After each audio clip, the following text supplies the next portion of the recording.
정청래 대표, 그래서 정청래 대표가 압도적으로 당 대표가 당선이 됐는데 저희가 몇 번 얘기를 했었잖아요. 저희 윤 대변인하고 김어준 어심과 명심의 대결에서 누가 이길 것이냐. 저희는 걸었죠. 어심이 이길 것이다. 근데 어심이 이겼어요. 이겼죠. 많이 이겼어요. 많이 이겼어요. 예. 그냥 압도적으로 이겼어요. 그리고 또 민주당은 중간에 대의원이 하나 있어요. 저희는 당심, 민심 이렇게 하지만 퍼센트는 좀 달라도 여긴 당심, 민심에 대의원심이 딱 나오게 해놨잖아요. 이게 이제 원내 국회 의원들의 마음이잖아요. 15% 들어가는 게. 여기는 또 이겼어요. 박찬대가 53대 47 정도로 이겼단 말이에요. 그럼 이게 너무나 극명하게 보여주는 거예요. 맞습니다. 원내는 이재명 대통령이 그냥 엄청나게 공천해가지고 이렇게 돼 있는데 박찬대 쪽으로 조금 쏠렸는데 이 당심은요 거의 2대1이에요. 맞습니다. 뭐 66점 몇이더라고. 그냥 3분의 2야. 그다음에 이제 민심도 60이 넘어. 네. 완패한 거지. 정청래 씨에 대한 글을 제가 한번 올린 적이 있었는데 그 글이 많이 좀 회자가 됐었고 그 당시에 그게 밭글로 막 돌아다녀가지고 그게 좀 그런 일이 있었습니다. 벤치 클리어링이 있었군요. 벤치 클리어형은 아니고, 예, 제가 정청래 의원 때문에 제가 교통사고 한번 날 뻔한 적이 있었어요. 예. 네? 정청래 의원 차에 제가 한번 사고가 날 뻔한 적이 있었는데 정청래 전 의원 그리고 자동차에 대한 유쾌하지 않은 기억입니다. 2015년쯤으로 기억한다. 국회 내 의원회관과 후생관 사이 횡단보도를 지나는데 의원 차량 한 대가 정지하지 않고 그냥 지나갔다. 0.5초만 머뭇거렸다면 그야말로 치일 뻔했었다. 달리던 차량은 그대로 의원회관 주차장으로 빨려 들어갔다. 차량 번호를 외웠고 수소문했다. 바로 정청래 의원의 차량이었다. 뒷좌석에 앉은 사람이 정청래 의원인 것으로 추론할 수밖에 없는 상황이었고 정 의원에게 바로 전화를 걸었으나 받지 않았고 문자로 내 소속과 신분을 밝히고 항의했다. 회신이 없었다. 직접 사과도 없었다. 1시간 정도 지났을까 정 의원의 운전기사가 기자실로 찾아왔다. 운전 비서분이 사과했다. 그 사람이 너무 안타까웠다. 그래서 그 운전 비서분의 사과만 받고 넘어갔다. 본인이 질책을 받았다고 하길래 그 분이 더 난감해지는 일을 만들고 싶지 않았다. 그러나 정 의원은 그 이후로도 단 한 번의 사과도 하지 않았다. 정 전 의원의 차량 접촉 사고 관련 뉴스를 접하고 기억이 났다. 사소한 것에서 사람의 인품과 그릇, 인간성, 도덕성, 됨됨이를 알 수 있다. 그분은 그런 분이다. 전혀 새롭지 않다. 제가 이 글을 쓴 이유는 뭐였냐면 언젠가 MBN이라는 한 그 회사에서 자동차와 관련돼서 정청래 당시 전 의원이 무슨 접촉 사고인가 뭔가를 내고 그냥 처리를 안 하고 그냥 갔던 일이 있었어요. 정청래 전 의원이. 그냥 갔다고요? 그냥 갔어요. 그게 문제가 돼가지고 나중에 알고 보니까 정청래 의원이었는데 결국은 나중에 그건 해결했었죠.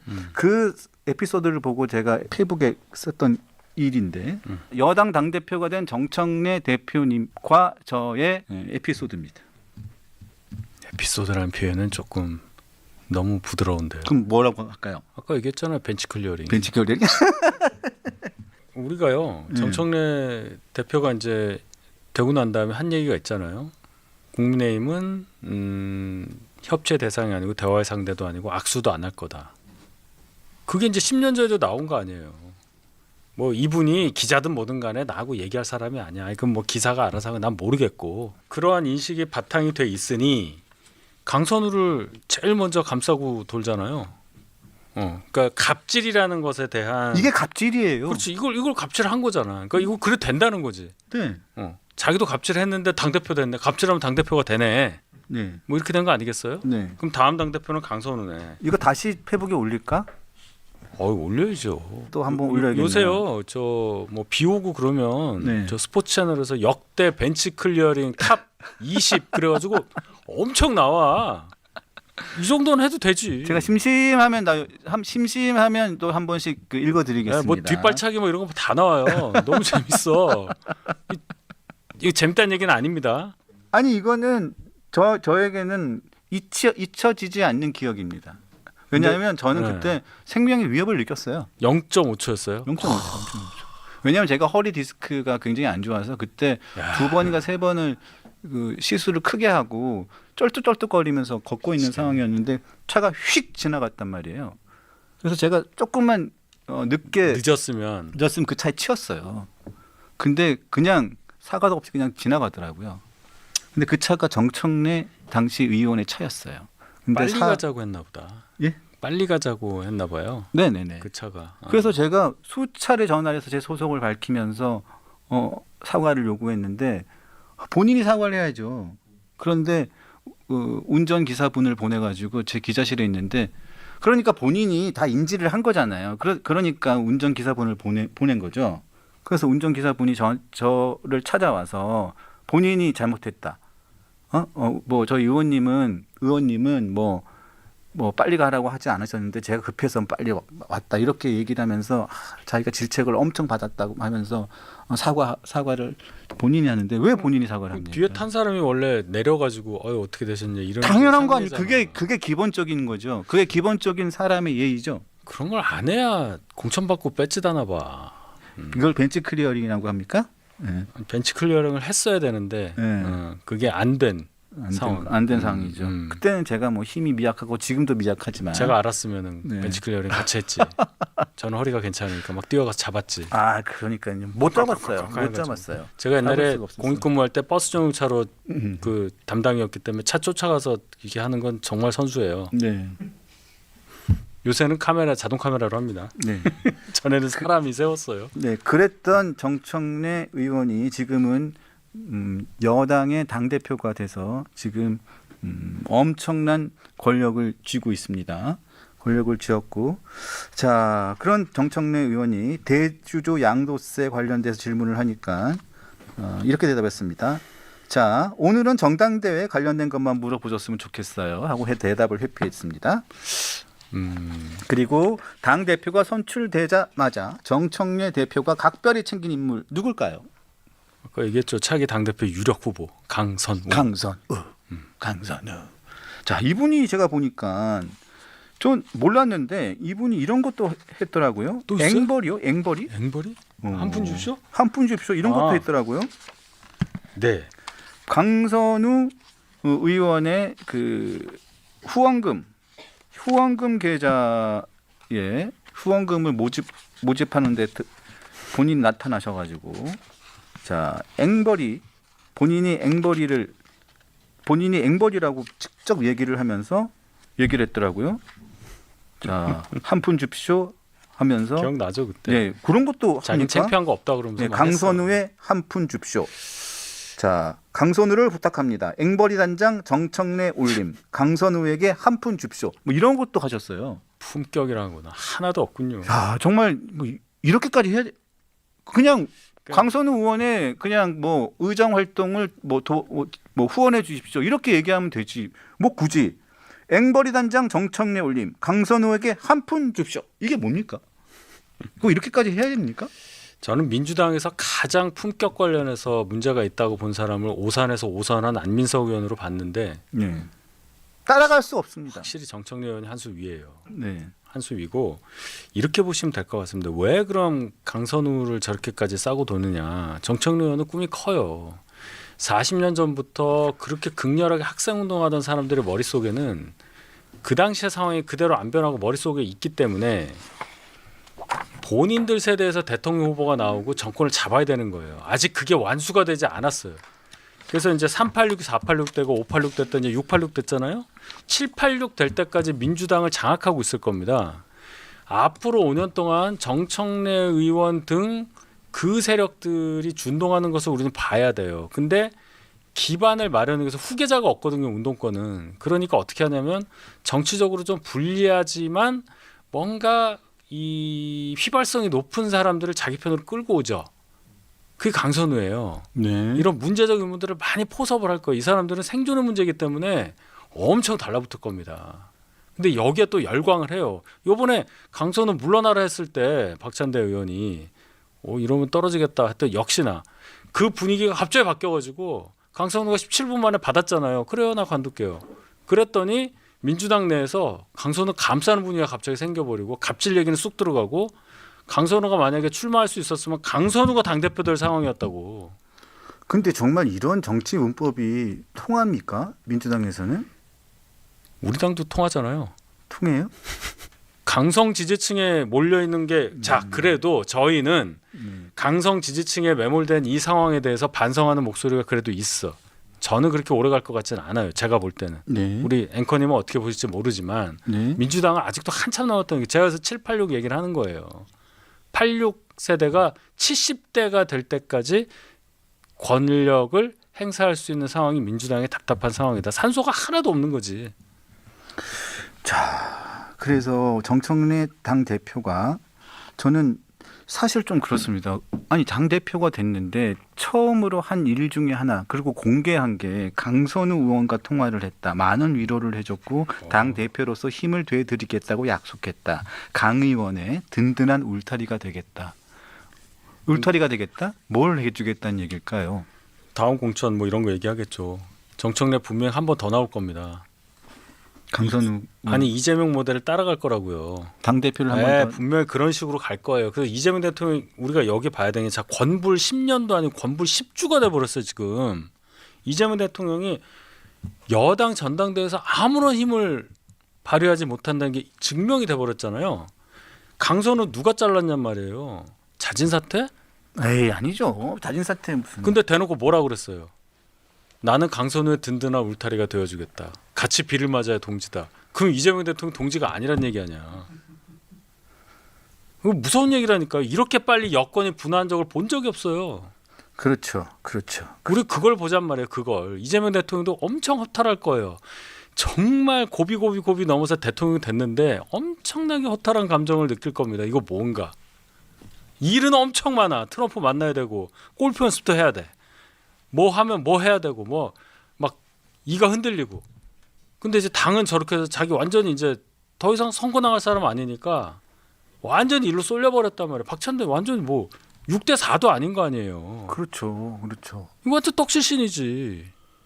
이거 점점 상황이 좀 이상하게 흘러가는 것 이재명 같아요. 대통령은요. 진짜 이거 뭐 레임덕도 아니잖아. 10주 됐는데 무슨 레임덕이에요. 말이 안 되잖아요. 근데 여당 당대표를 이렇게까지 뭐 비슷하지도 않게 진다. 뭘 의미하느냐를 우리가 잘 봐야 됩니다. 7, 86 가능해요. 민주당. 그리고 이재명 대통령은 뿌리가 다르죠. 다르죠. 나이는 똑같아도 네. 아시죠? 성남부터 시작한 뿌리가 완전히 다르단 다르죠. 말입니다. 운동권도 아니고. 그렇죠. 예, 운동권 흉내만 내고 싶어. 운동권이 아니었다는 것에 대해서 부채의식을 갖고 굉장히 좀 있었다며. 이렇게 컴플렉스도 있고. 이제 다시 마음 먹으셔야 됩니다. 사실 뭐 정청래 대표도 뭐 운동권이라고 보기는 좀 어렵죠. 아니야, 그 던졌어. 아니 뭐 이제 운동권에서 겹을 짠 사람이지 뭐 이렇게. 아, 그도 행동은 했지. 그래도 그는 인정. 아, 총학생회장을 못해서 그래서 퐁당 했었던 거 아니에요. 행동대장. 그러니까. 행동대장. 그러니까 이제 당시에는 임종석, 뭐 이인영 이런 전대협 의장 출신들 쫙 해서 먼저 가고 본인은 뒷배가 없으니까 중간에 한번 잘려 김종인한테도 잘려 했지만 여기 올라왔잖아. 결국 586, 686에 지금 선봉은 전대협 의장 출신들 다 끝났고 서울대 총학생회장 다 끝났고 이제 총리로 빠졌잖아요. 이분 네. 이제 이분 끝난 거고. 이젠 건대예요?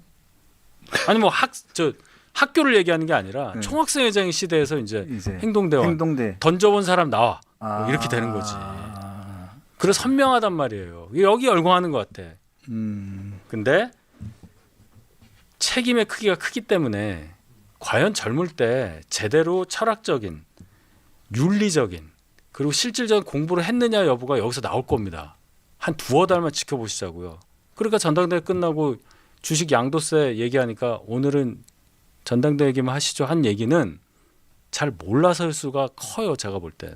그렇죠. 이슈를 네. 잘 모를 수도 있고 그럴 그 수가 이슈에 있어요. 관련해서 선거하느라고. 예, 그 이슈를 잘 모를 수도 있는 것이고 그 이슈에 관련해서 본인은 뭐 그렇게 관심이 특별하게 없을 수도 있어요. 그러니까 인생이 투쟁이기 때문에 그래요. 싸운 후에 이긴 것까지 좋아. 이긴 다음에 뭘 할 거가 없으면 그 이긴 거는 굉장히 공허해요. 그렇잖아요. 그리고 그 뒤에 김어준이라는 또 막강한 화력이 있는 사람이 뒤에서 버티고 있기 때문에 또 정청래 대표가 앞으로 어떤 식으로 또 정치적인 행보를 가져갈지도 좀 관심사입니다. 진짜 큰 관심사예요. 저는 예측할 수 있어요. 다 한다니까. 당 대표가 법안을 그냥 계속 내요. 지금 내고 있잖아요. 뭐 재판부를 어떻게 한다는 둥, 그다음에 위원장당 심판 지금 법무부 장관에게 돼 있잖아요. 이거를 국회가 할 수 있게 막 하겠다는 둥, 온갖 상상력은 다 실현시키려고 할 거예요. 40년 묵었다니까요. 맞습니다. 자, 오늘 얘기 들으니까 제가 생각하지 못했던 말씀들을 많이 하시네요. 뭐 어떤 정청래 대표에 대해서 저는 머릿속에 딱 박혀 있는 게 정청래 대표와의 저의 그 개인적인 악연만 생각하고 들어왔는데 벤치 클리어링만 생각했구나. 들어왔는데 역시 큰 그림을 그리시는 우리 윤희석 대변인과 방송을 하니까 제가 아주 그 소화적인 생각을 하고 있었구나라는 생각을 제가 다시 하게 됩니다. 그럼 다음 주에 어떻게 좀 역시 저하고는 격이 다르신 분이구나라는 생각을 하면서 칭찬 같지가 않아. 칭찬입니다. 자, 그 김어준 씨가 이번 선거에도 큰 역량을 발휘를 했죠. 결론은 발휘했죠.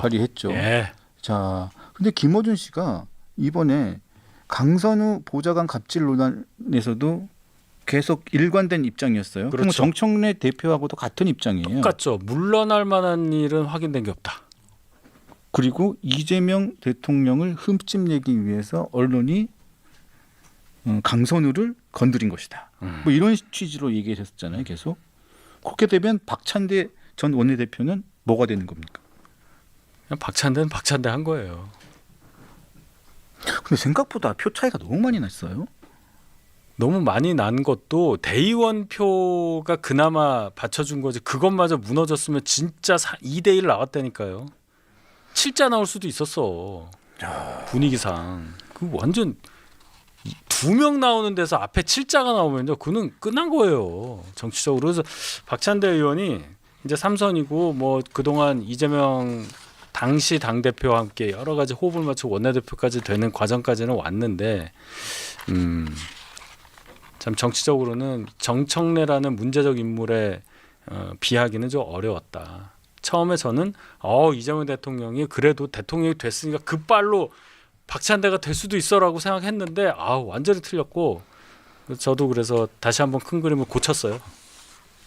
근데 민주당 정말 이렇게 가네요, 진짜로. 자, 일단은 정청래 민주당 시대가 왔는데 이제는 국민의힘도 지금 당대표를 뽑고 있는 상황이잖아요. 근데 지금 정청래 대표는 국민의힘과의 뭐 악수 자체를 거부하고 있는 상태고 그냥 내란 정당으로 규정을 지금 계속하고 있는 상황이고. 그러니까 아마 신임 당대표 무슨 예방 이런 걸 안 하겠다는 걸로 들려요. 원래 하잖아. 전혀 안 할 것 같은데요. 그럼 우리가 만약 화분을 보내, 그는 밖에 내다 놓겠죠. 그렇죠. 그 내놓는 사진도 막 올리고 뭐 이럴 가능성이 커. 예전에 윤석열 전 대통령이 보냈을 때 왜 민주당 의원들이 난 밖에다 난 아니야. 난 김준혁 의원 같은 사람 왜 자꾸 보내? 뭐 이런 거 나오고. 민주당 아니지만. 딱 그런 거 하겠죠. 그런 거 하면서. 그러니까 그런 감성적인 코드는 엄청 발달해 있는데요. 지금이 그런 시대냐는 거예요. 젊은 분들이 볼 때 이게 맞아라는 생각을 굉장히 많이 할 겁니다. 그러니까 우리가 권력 뺏겼고 이분들한테 권한이 많은 건 인정을 하지만 이 큰 권한을 갖고 있는 사람은 정말 이 권한에 맞을 만큼 어떤 객관성을 유지하고 있느냐, 어떤 윤리적인 측면에서 굉장히 정당한 그런 평가를 받을 만한 위치에 있느냐, 정말 지적으로 정보를 잘 갖고 있느냐, 훈련이 돼 있느냐, 여기에 대해서 봐야 될 시점이 이제 왔고, 이 세대가 마지막으로 봐요. 저는 공부 안 하고 대학 졸업한 세대는 이 세대가 마지막입니다. 너무 셌나? 사실 저희도 그랬어요. 저희도 그랬어요. 그래도 했어. 그래도 했어. 요 앞은 말해 뭐예요. 졸업정원제까지 있었어. 그때는 많이 뽑았다고요. 그런데 저는 궁금한 게 정청래 대표가 굉장히 캐릭터가 세잖아요. 그리고 남의 말 잘 안 듣는 캐릭터고, 그리고 그냥 고집 엄청 세고. 그런데 이재명 대통령 같은 경우는 지금까지 보면 성남시장, 경기도지사, 대표를 쭉쭉 해오면서 2인자를 두지 않는 스타일인데. 그럴 여유도 없었죠. 네, 두지 않는 스타일이고. 근데 지금 어쩔 수 없는 상황이긴 하지만 지금 2인자 다운 2인자가 지금 없는 상태였잖아요. 박찬대로 생각을 했죠. 근데 사실 박찬대 전 원내대표를 2인자로 두기는 조금 그렇잖아요. 사실 그냥 자기 말 잘 듣는 그러니까 그냥 맞는 그냥 말씀이에요. 동생이었지. 동생? 수석 최고위원이라는 사람들을 볼 때 자기 말 김민석이 잘 됐고, 듣는 아이였지. 그냥 예, 김민석이 그 전에 정청래가 수석 최고위원이었고, 저 누구야? 김민석이 수석 최고위원이었단 말이야. 당 대표 그렇죠. 2번 할 때. 그 본인이 끌어올려가지고 수석 최고를 예. 만들어준 사람이니까. 결론은 그렇죠. 김민석 네. 의원도 마찬가지잖아요. 뭐 안 될 뻔하다가 수석까지 된 거 아니에요. 그렇죠. 같이 차 태워가지고 라방 한번 하면서. 예. 근데 이게 맞겠냐고요. 그 세력 안에 들어간 건 김민석의 선택, 그 총리가 된 거고 정청래는 안 들어간 거지. 안 들어가고 이재명 대표 말기에 뭐 했어요? 법사위원장 돼가지고 온갖 망신을 다 줬잖아요. 다 증인하고 줬죠. 참고인은. 네. 근데 그걸 이재명 대표가 굉장히 불편했다는 거예요. 자기한테는 불리하지. 대선 보는 사람한테 자꾸 옆에서 그러니까. 최민희랑 정청래 찍혔다는 거 아니에요. 근데 당대표가 돼버렸는데. 그렇지. 그러니까 정청래는 자신감이 있었던 거예요. 그러니까 권력의 향배에 대해서 굉장히 잘하는 사람이었다. 저 사람은 대통령 선거에서 될 거야. 되고 나면 대통령이야. 그럼 당에는 영향이 없어. 그다음 나야. 딱 그 생각을 가지고 진짜 좌고우면하지 않고 쭉 갔던 결과가 정청래 대표의 당선이다. 그 당정 상황은 이제 어떻게 보실 거예요? 예상하십니까? 당정 당의 힘이 훨씬 세지죠. 당의 힘이. 예, 그러니까 우리가 명심 어심 얘기까지 했잖아요. 저는 김어준 씨는 좀 억울할 수도 있어요. 그런 정서를 대표한 사람이지 그런 정서를 이끌어갔다고 보긴 좀 어려워요. 워낙에 뭐 방송 한번 하면 몇십만 명 보고 하니까 그렇게 이제 사람들이 어심 명심 뭐 얘기하지만 뭐 김어준이 정치인도 아니고 그러나 어쨌든 그 흐름을 잘 끌고 가고 있고 그것을 알고 있는 사람들이 정청래, 김어준 이런 사람들이고 이재명 대통령은 역시나 민주당 내부에서는 소수파일 수밖에 없었다. 그렇게 봐야 되겠죠.